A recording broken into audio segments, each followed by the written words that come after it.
பையனை அனுப்பிச்சி விட்டுட்டு நான் பண்ண வேலை ஃபஸ்ட்டு என்னென்னா வீடு ஃபுல்லாக ஒட்டடை அடித்து ஒவ்வொரு ரூமாக பெருக்கிட்டு இருக்கேன். ஏசி ஃபில்டர் க்ளீன் பண்ணி, ஃபேனை க்ளீன் பண்ணி, இன்னும் ஒரு ரூம் பெண்டிங் இருக்குது. பயங்கர அச்சு புச்சுன்னு தான் இருக்குது. பட் ஆனாலும் சில வலிகளை மறைக்க மன வலியை மறைக்க உடம்பு வலியை கொடுத்துக்கணும். அப்படி தான் என்னோடது stress first. So I was completely doing for last 2 hours. இன்னும் ஒரு 1 hour எடுக்கும்னு நினைக்கிறேன் கம்ப்ளீட்டாக வீடை தொடச்சி பெட்ஷீட்டை போட்டு எல்லாத்தையும். ஐயோ ரொம்ப டஸ்ட்டுங்க.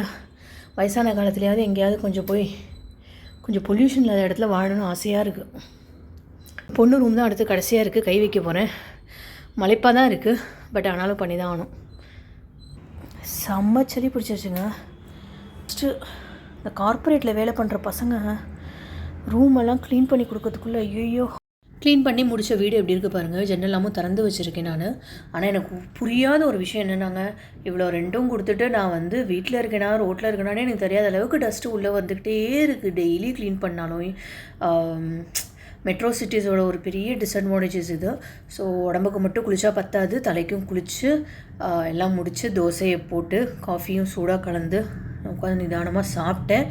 இந்த பிஸ்னஸ் பண்ணுறதோட ஒரு பெரிய அட்வான்டேஜ் என்ன அப்படின்னா, காலைல 9 மணிக்கு நம்ம அட்டண்டன்ஸ் போட வேண்டாம். அங்கே போயிட்டு என்னோடய வேலைகள் யூஸ்வலாகவே கிளைண்ட்டுக்கு எப்போவுமே முன்னாடியே முடிஞ்சிருக்கும். அதனால் இந்த மாதிரி என்னோடய டைம் எல்லாம் நான் எனக்காக சில சமயம் நான் ஸ்பெண்ட் பண்ணிப்பேன்.